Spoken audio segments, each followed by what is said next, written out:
Welcome back to Beer Geeks Beer Reviews for the love of beer. Welcome back, Beer Geeks. Welcome back, Beer Tubers. I have recently, gotten a bottle of something that I've had before, but not had before. And the way I want to iterate this is that I have had a Series 2 and a Series 3 of this said same beer. Now, Series 2 and Series 3 are pretty much the same beer. Now, Series 1, which I have now, is not the same, but it's the same, if you kind of get my drift. Um, let me just go ahead and show you here. Anyway, bam, Samuel Adams Griffin's bow. Now, what I say about batch number 1. I mean, I've never had batch number 1 until now. Well, batch 1, batch 2, batch 3. The only thing that has actually changed is the ABV on the bottle. Now, I don't know if the camera's going to play nice with me today or not. There it is, 11.5%. Now, batch 1 was the 11.5%. This is the original beer that it was intended to be, but for some reason, the Boston Beer Company / Samuel Adams beer line decided to actually lower the ABV of said beer. Now, I don't know why, but I can take a couple of guesses. Number one, 11.5% is not going to last very long on store shelves. Why? Because if it's left there for so long, the ABV is going to go up because it's going to start aging if stored properly. Other than that, I can't really come up with an idea. Maybe some people were like, ugh, the alcohol content was a little too much for them or whatever. But even at the 10%, man, I love this beer. I've had it, like I said, like 2-3 different times, but it was only like batch 2, batch 3. And I absolutely loved it. And I was seeking out batch 1. Batch 1 is the way that it was intended to be. Was the original release, so I wanted to try it at its perfection at stage 1. So without further ado, let me go ahead and bust this open and get it into said glass and let you know how it tastes, smells, and give you my final thoughts. Lots of smoke, lots and lots of smoke. Look at that. Yeah, not too many of aromas. Let's go ahead and do a slow pour in here. This is I almost want to call it like an American style barley wine because of the sheer fact that it is a blonde barley wine. And with that, here it is. And look at that. Look at this. Get it over here.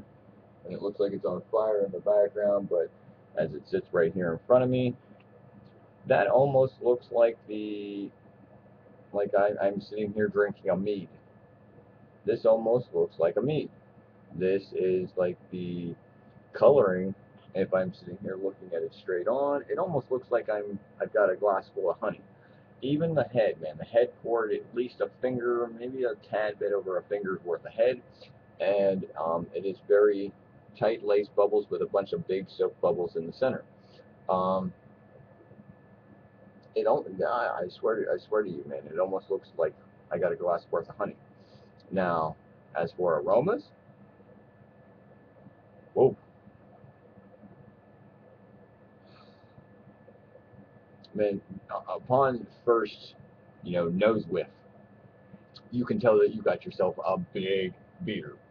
I don't want to say that you can smell the alcohol, but you can smell that this is going to be a big beer.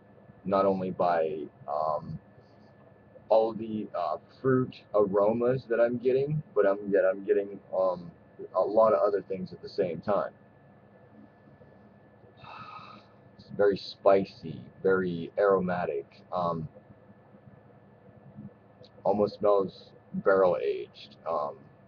I know that this is aged or rested on a bed of oak chips, so therefore the oak is in there, getting like a little bit of a heat note to it.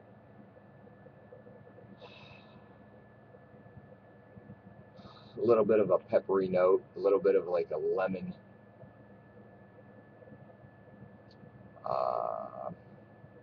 very tropical fruit notes, like a vanillic note.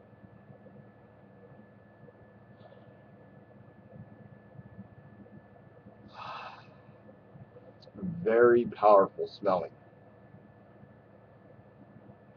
Like, I don't know.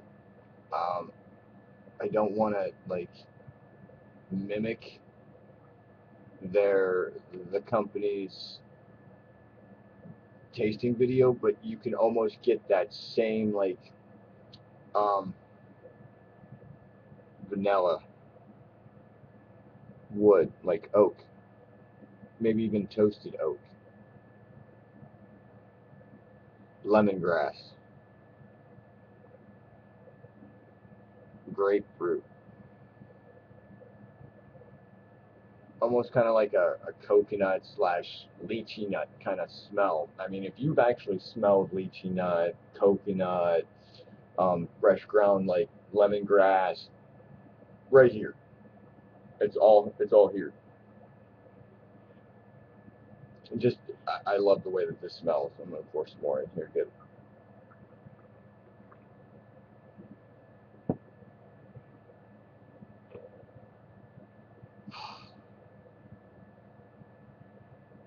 Mm. Just a big, powerful beer. Now let me go ahead and get a taste off of this and let you know how it.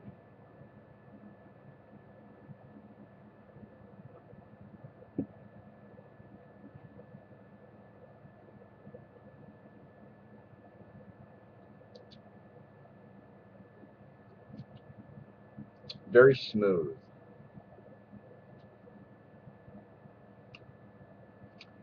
Very tropical fruity.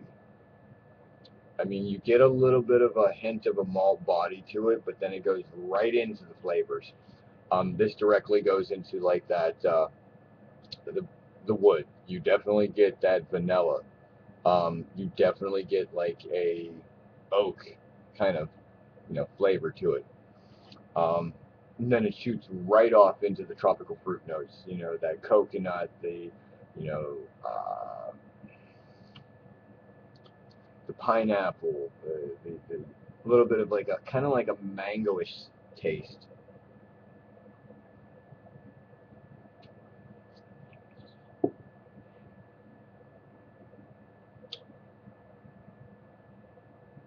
Grapefruit, lemongrass, that kind of like the lychee nut or melon flavor.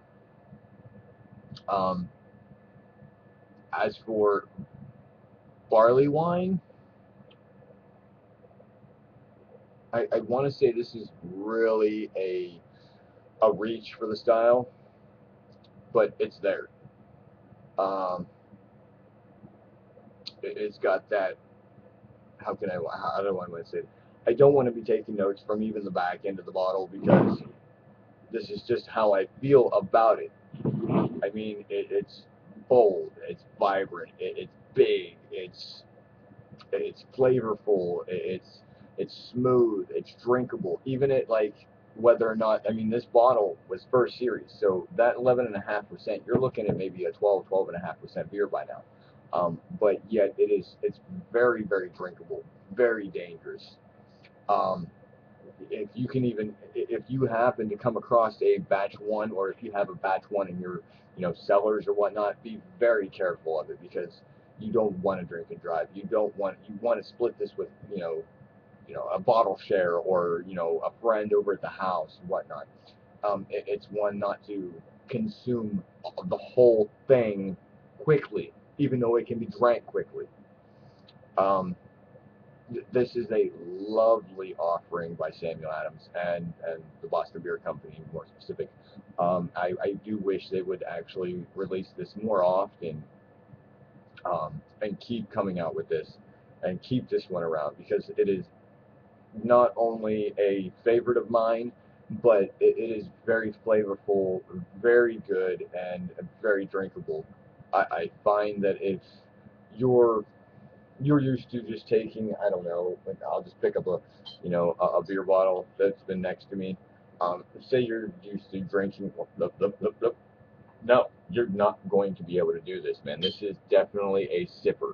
You do not want to drink this fast. You definitely want to sit there and sip on this and take your time with it. As it warms up, you will definitely find more flavors in it. It is very complex beer, but yet at the same time, I want to sit there and be very ironic about it, because it is very complex, but yet it is very simple, um, in most of its flavors. But if you sit there and let it warm up, you will find more complexity to it, um, instead of just drinking it chilled. But with that said, this has been another video review by Beer Geeks Beer Reviews, and I want to sit there and give Griffin's Bow Batch 1, or even Batch 2, Batch 3. I don't care which one it is. I'm giving this an A+. This is a very, very good beer and a very drinkable beer. If you can find it, more power to you. I have not found this in a while. I actually had to trade for this one. Um, but with that said, do not drink and drive, especially if you're drinking this beer. Um, Comment, rate, subscribe. Let me know what you think. Let me know in comments if you've had it, what you think. Please rate, comment, and subscribe, man. Deuce, peace, see you on the outside. One.